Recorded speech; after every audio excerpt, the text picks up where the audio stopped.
ये कहने की बात है, जिस दिन इस तंत्र के लोग वाकई में सब भ्रष्ट हो जाएंगे तो सारी व्यवस्था बैठ जाएगी, सरकार चाहे किसी की हो। ये जान लीजिए, ये तंत्र ही जो है जो देश को, सरकार को, शिक्षक, कर्मचारी, उनके लोग चला रहे हैं। बहुत गलतफहमी लोगों को नहीं होनी चाहिए कि हम चला रहे हैं। ठीक है, 5-10% लोग समाज में गिरावट आई है, सब में आई है। हिम्मत होती ना तो धर्मेंद्र प्रधान अपनी राजनीतिक व्यक्ति से शुरू करते कि यहाँ करप्शन है, उसका अध्याय जोड़ते तो हम उसका स्वागत करते हैं। आज आपने शिक्षक को इस पोजीशन में डाल दिया है, 37-38 काम है जो उसे करने पड़ते हैं अपनी चीज पढ़ाने के साथ। कि मतलब वो पोजीशन ये आ गई है, नारा एक चल गया है, सारे शिक्षक आपस में जब बात करते हैं कि सरकार चाहती है तुम पढ़ाओ ना, बाकी सब कुछ करो, बीएलओ बन जाओ, जनगणना करा लो, फिर यहाँ ड्यूटी लगा लो, फिर वहां ड्यूटी लगाओ, फेस रिकग्निशन में लगा लो, सब चीज बंटवा लो, सब चीज कर लो। अभी गनीमत है, पता नहीं कैसे गैस सिलेंडर में बंटवाने में ड्यूटी लगने वाली है नहीं लगने वाली है। सरकार जहां भी हो कर दो, जनगणना तो आई गई है। और सरकार ये सोचती है, कहती है बस ये तो 2 मिनट का काम है। अगर आप 2-2 मिनट ही जुड़, मैं तो मैंने तो कहा, प्रमुख सचिव से बात हुई थी, तनाव में है और दबाव में है, तनाव में है, दबाव में है, और एक तरह से उसको बदनाम करने की लगातार साजिश हो रही है, लगातार साजिश हो रही है बदनाम करने की, कि वो निकम्मा है, उसको कुछ आता नहीं है। तो ये सब फालतू की चीजें हैं जिससे शिक्षा व्यवस्था भी बहुत प्रभावित हो रही है। पूरे देश की शिक्षा व्यवस्था एक फैसले से प्रभावित हो रही है। सत्र बीत जा रहा है, पूरा सत्र, परीक्षाएं शुरू हो गई हैं, और अभी शिक्षक जो है दबाव में है, समस्या, चिंता में है, तनाव में है। तो जिस तरीके से समाज में, हाँ बिल्कुल, पे अगर डालना चाहिए था तो आप ये बहुत बड़ी बात कर रहे हैं कि इन सब के पीछे बिल्कुल है, जिम्मेदार है आदमी, क्यों नहीं जिम्मेदार है? जरा सी बात होती है तो हर बात की जिम्मेदारी मानी जाती है। इनकी कोई जिम्मेदारी, 4 बड़े डिसीजन हुए साल भर के अंदर जो बिना देखे हुए।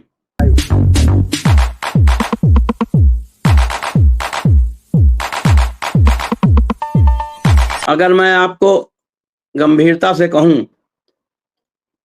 कि इस सरकार ने शिक्षा के संबंध में पूरे देश में, चाहे वो यूजीसी का मामला आया हो, चाहे ये टीटी का मामला आया हो, 6 साल तक, 5 साल तक इन्होंने कोई कार्रवाई क्यों नहीं की? 17-18 के बाद टीटी के तमाम तो लोग टीटी पास कर लिए होते, या कुछ भी करते, आगे क्रैश कोर्स कराते, कुछ भी कराते।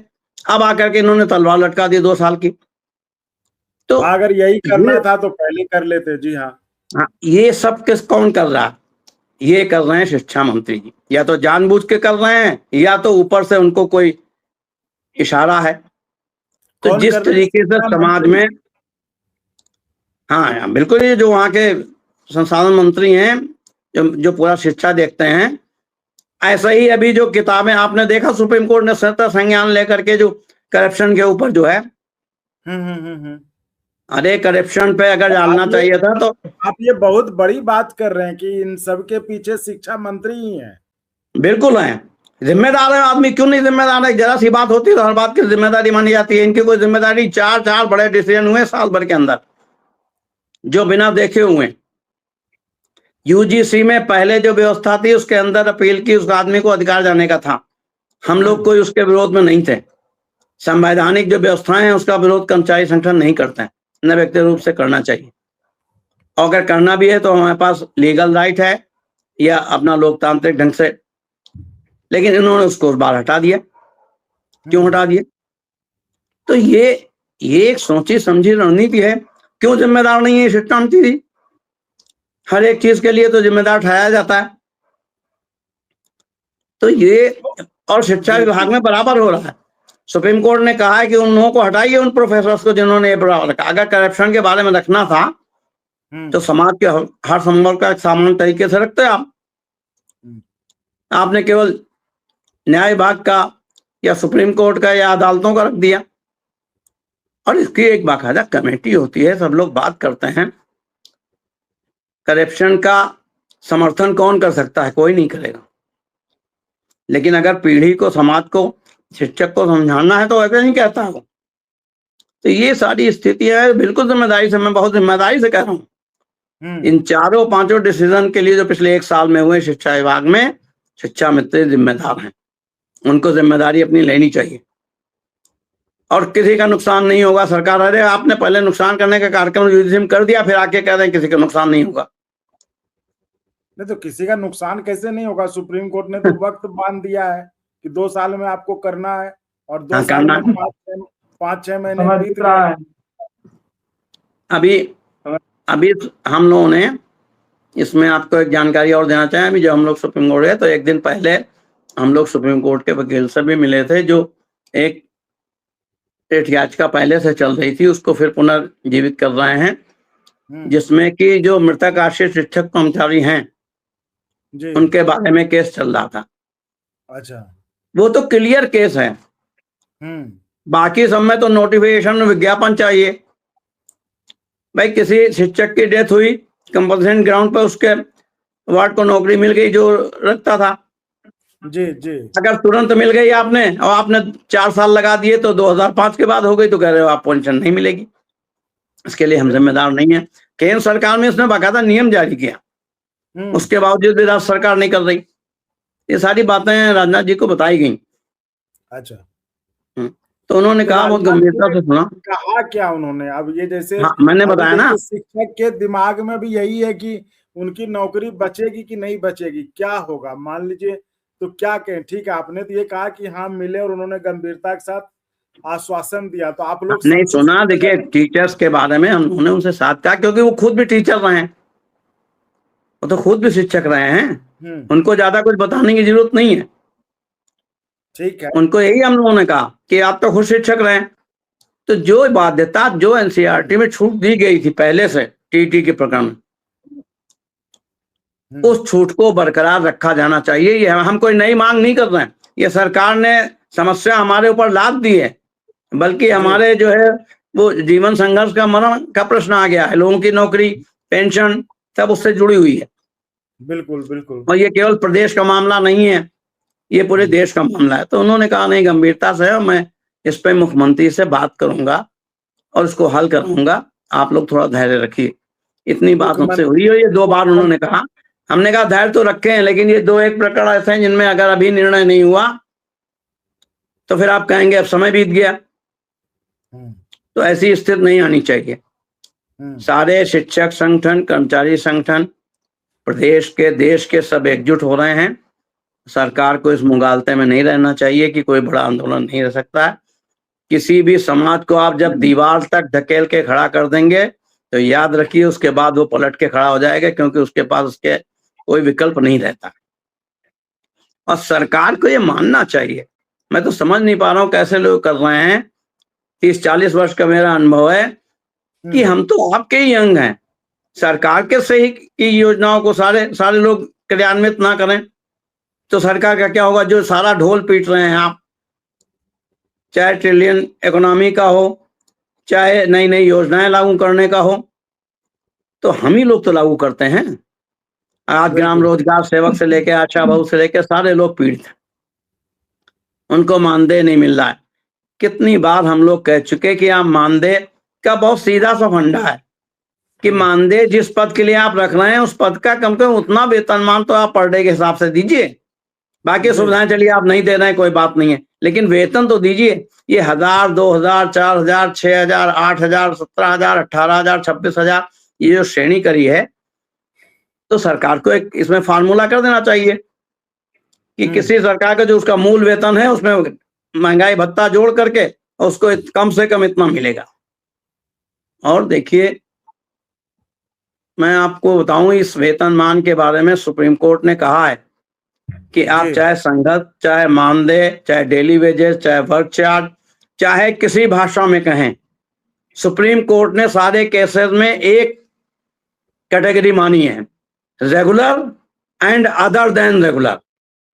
जी, मतलब नियमित कर्मचारी, उसमें स्थायी अस्थायी दोनों आते हैं। उसके अलावा एक तीसरी श्रेणी है, वो है जो रेगुलर नहीं है, नियमित से भिन्न, अदर देन रेगुलर। इसके अलावा सुप्रीम कोर्ट ने किसी भी कर्मचारी शिक्षक समाज में कोई और कैटेगरी सर्विस की नहीं मानी है। उन्होंने कहा ये सब एक ही श्रेणी में आते हैं, चाहे अब इनको मानदेय पे दें, चाहे संविदा पे दें, चाहे आउटसोर्सिंग चलाएं, चाहे संगत वेतन पे रखें, ये सब नाम आपने रख लिए। और सबसे बड़ी दुर्भाग्य की बात यह है आज आपके चैनल में मौका है कि सरकार में जो न्यूनतम वेतन की अपनी रोजगार में योजना है, जो एक्ट बनाया है गारंटी, उसका भी उल्लंघन कर रहे हैं। कम से कम मिनिमम वेज तो दीजिए, आपका ही लाया हुआ है अभी जी कानून तो आप ही का बनाया है, सरकार का ही बना हुआ है, उसका भी पालन नहीं कर रहे हैं। कह रहे हैं नहीं वो उनके लिए है, संगत वेतन के लिए नहीं है, मानदेय के लिए नहीं है, आउटसोर्स के लिए नहीं है।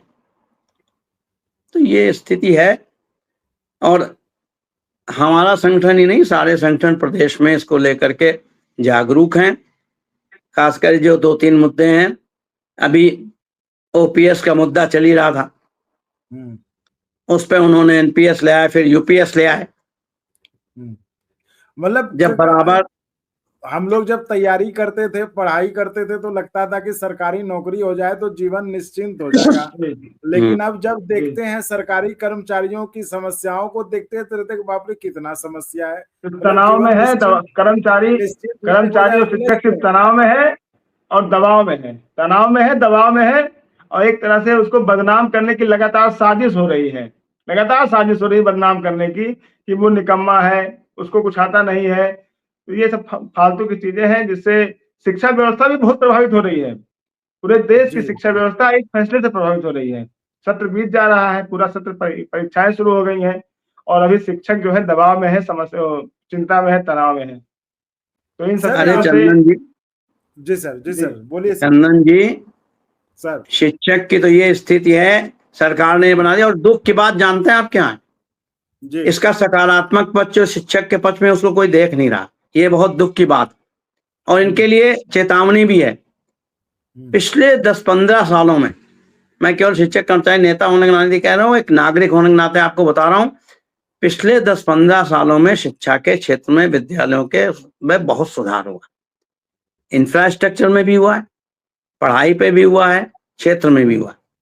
लेकिन आज आपने शिक्षक को इस पोजीशन में डाल दिया है, 37-38 काम है जो उसे करने पड़ते हैं अपनी चीज पढ़ाने के साथ। कि मतलब वो पोजीशन ये आ गई, अब नारा एक चल गया है, सारे शिक्षक आपस में जब बात करते हैं कि सरकार चाहती है तुम पढ़ाओ ना, बाकी सब कुछ करो, बीएलओ बन जाओ, जनगणना करा लो, फिर यहाँ ड्यूटी लगा लो, फिर वहां ड्यूटी लगाओ, फेस रिकग्निशन में लगा लो, सब चीज बंटवा लो, सब चीज कर लो।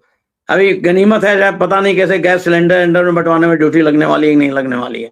सरकार जहां भी हो कर दो, जनगणना तो आई गई है। और सरकार ये सोचती है, कहती है बस ये तो 2 मिनट का काम है, अगर आप 2-2 मिनट ही जुड़। तो मैंने तो कहा, प्रमुख सचिव से बात हुई थी, प्रमुख सचिव, तो मैंने कहा कि साहब एक हमसे काम करिए, कोई बहस इस पे नहीं करना चाहते, जितने काम आपने दिए हैं, जो आपका बेसिक शिक्षा में रहा हुआ अच्छा कोई पीसीएस आईएएस अधिकारी हो जो बहुत कर लेता हो, वो 2-4-6 अधिकारियों को विभिन्न मंडलों में नियुक्त कर दिया जाए 3 दिन के लिए, और उसको मैं 40-50 किलोमीटर गाड़ी यूज नहीं करेगा, अपने साधन से वो टाइम पे पहुंच करके वहां ड्यूटी करे, बच्चों को पढ़ाए, जितने काम करते हैं वो करे। और उसके बाद एक कमेटी बना दी, तीनों जो सुपरवाइज करेगी, 3 दिन की रिपोर्ट लेके फैसला करके हमको जो बता दिए हम मान लेंगे। तो क्या कहें? अरे किसी की हिम्मत हो सकती है करे? यहाँ पे बैठ के कंप्यूटर पे बनाना बहुत बड़ी आसान बात है, ऑर्डर जारी कर देना। अब तो उसमें दस्तखत की भी जरूरत नहीं होती है, कि दस्तखत की भी जरूरत नहीं है। जो जितनी चीजें भेजनी होती, अब वहीं जाकर के आप करिए। अब आदमी खड़ा वहां पे, सिग्नल नहीं आ रहा, फिर क्या करेगा?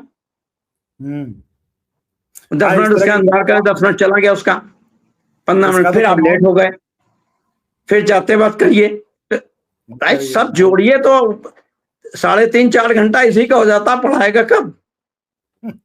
समझ ही में नहीं आ रहा उनको। और एक बात जी, जो तो क्या कर रहे हैं आप, शिक्षा को चाह रहे हैं कि शिक्षा चौपट हो जाए पूरी। जो थोड़ा बहुत सुधार 10-15 साल में शिक्षकों ने अपनी मेहनत से करी, उनको बजाय प्रोत्साहित करने के आप इस तरीके के संकट में डाल रहे हैं। ये सारी स्थिति है। तो और ये जो पंडोरा बॉक्स रोज का रोज खोल रहे हैं सरकार को, हम कहते हैं परिवर्तन ऐसा नहीं है, परिवर्तन किए जाने चाहिए और समय की आवश्यकता है, कोई चीज एक जैसी नहीं रहती। उन परिवर्तनों के लिए माहौल बनाइए, टीचर्स को ट्रेनिंग दीजिए, उनकी कॉन्फ्रेंसेस कीजिए, समय दीजिए, उनके लीडर्स को, या नहीं है तो कम से कम विभाग के जो लोग हैं आप बुला करके पहले बात करिए किसी चीज को लागू करने में। क्या हुआ है, जो अटेंडेंस हो रही है सारी सबकी डिजिटल, कितने साल, इसीलिए आपकी योजनाओं को लागू होने में 5-5, 10-10 साल लग जाते हैं, कुछ करते कुछ भी रहे आप, जी कहीं नहीं हो पा रही। कैमरे नहीं है, आप सचिवालय चले जाइए, बाकी और छोड़ दीजिए, सब जगह बिना कैमरे के, बिना मशीनों के। बिजली नहीं है, कंप्यूटर सारे आपने दे दिए हैं, जनरेटर नहीं है, और जनरेटर है तो उसके डीजल का पैसा नहीं मिल रहा है, अपने पास से भराना है। किन किन उसकी बात करूं, और ये अब हो गया कि टाइप्ड नहीं आएगा, कंप्यूटर पे किया हुआ ही रिपोर्ट आएगी, जो डेली रिपोर्ट भेजी जाती है, जो गवर्नमेंट को रिपोर्ट भेजी जाती है। जी लोग क्या जी करते हैं, चाहे वो ग्राम रोजगार सेवक हों, आंगनबाड़ी के लोग हों, ICDS के लोग हों, चाहे शिक्षक हों, अन्वेषक हों, और समान सारे लोग सब अपने अपने पैसों से उसको कराते हैं, अगर वहां पर उनका कंप्यूटर नहीं चल रहा है। एक कंप्यूटर ऑपरेटर कितना काम करेगा? तो ये जो सारी स्थिति है, ये इसको सरकार नहीं समझ रही, क्योंकि उसकी वजह ये है कि सरकार और जो कर्मचारी या शिक्षक संगठनों के तंत्र के बीच पहले जो एक सेतु था वो टूट गया। हम लोग देखते आए हैं हमेशा से, संगठन केवल अपनी मांग ही पूरी नहीं कराता, तमाम ऐसी रिपोर्ट, तमाम ऐसे विचार सब सरकार को देता था, जो सरकार चलाने में सहायक होते थे, योजनाओं को लागू करने में सहायक होते थे, उनकी मदद भी करते थे। संगठन अपनी मीटिंग में कहते थे कि भाई सरकार ने जो नई योजना लाई है इसको आप लागू करने में मदद करिए। आज वो सब चीजें, तारतम्य आपसी सहयोग की बात खत्म हो गई, इसीलिए सारी सरकारें, अब फिर यही है, अभी 3 बजे सूचना पहुंचेगी डिस्ट्रिक्ट के कार्यालय में, और 6 बजे सचिवालय में मीटिंग है, सूचना भेजिए। तरीका क्या होता है फिर? तरीका यही रहता है कि फर्जी डाटा भरो और भेज दो, इसी संतुष्ट हैं। खाना आपूर्ति कर लो, खाना आपूर्ति कर लो, हजारों में तुम 10 को पकड़ लोगे, 10 को कर दोगे, लेकिन जो डैमेज होना था, जो सही सूचना नहीं बची, वो तो हो गया। जो आगे योजनाएं बनेंगी, जो चीज होंगी, ये बात सरकार को समझ में नहीं आती। आज क्या है, आज हो रही है, उद्घाटन होने वाला था, तब भी जो है वो मिट्टी खिसक रही थी, क्योंकि बस हो जाए। सारी दुनिया जानती है कि ग्राउंड मिट्टी को सेट होने में कम से कम 4 हफ्ते का समय चाहिए। अगर बरसात आने वाली तो लोग कहते थे बरसात हो जाए उसके बाद कोई कार्यक्रम करेंगे, मिट्टी हमने कर दी उसके बाद सेट हो जाए, तब कभी कोई फर्क नहीं पड़ता था। लेकिन आप हथेली पे सरसों जमाएंगे तो यही होगा, गड्ढे निकल आएंगे, फिर उसको एक जाकर के पूर्ति करेगा, उससे कोई फर्क नहीं पड़ा तो उद्घाटन हो गया। इसीलिए उद्घाटन की तिथियां जो है आप देख रहे हैं 3-3, 4-4 बार टलती हैं। कभी इस पर गंभीरता से विचार करते हैं? क्योंकि आप जो 3 महीने का काम है वो 3 हफ्ते में कराना चाह रहे हैं, और फिर भी ये चाह रहे हैं कि सब सही हो। तो शिक्षकों से, कर्मचारियों के संबंध में भी यही है, तो तंत्र की। और ये जो आप कह रहे थे ना, अभी यादव जी हमारे कह रहे थे, ये कहने की बात है, जिस दिन इस तंत्र के लोग वाकई में सब भ्रष्ट हो जाएंगे तो सारी व्यवस्था बैठ जाएगी, सरकार चाहे किसी की हो। ये जान लीजिए, ये तंत्र ही जो है, जो देश को, सरकार को, शिक्षक, कर्मचारी, उनके लोग चला रहे हैं। बहुत गलतफहमी लोगों को नहीं होनी चाहिए कि हम चला रहे हैं। ठीक है, 5-10% लोग समाज में गिरावट आई है, सब में आई है। हिम्मत होती ना तो धर्मेंद्र प्रधान अपनी राजनीतिक व्यक्ति से शुरू करते कि यहाँ करप्शन है, उसका अध्याय जोड़ते तो हम उसका स्वागत करते हैं। और अगर आपको अच्छा लगा तो एक बार और आपको मैं कहना चाहूंगा कि आप इसको प्लीज सब्सक्राइब और शेयर करते रहें, ताकि हमारा भी मनोबल और सपोर्ट बना रहे।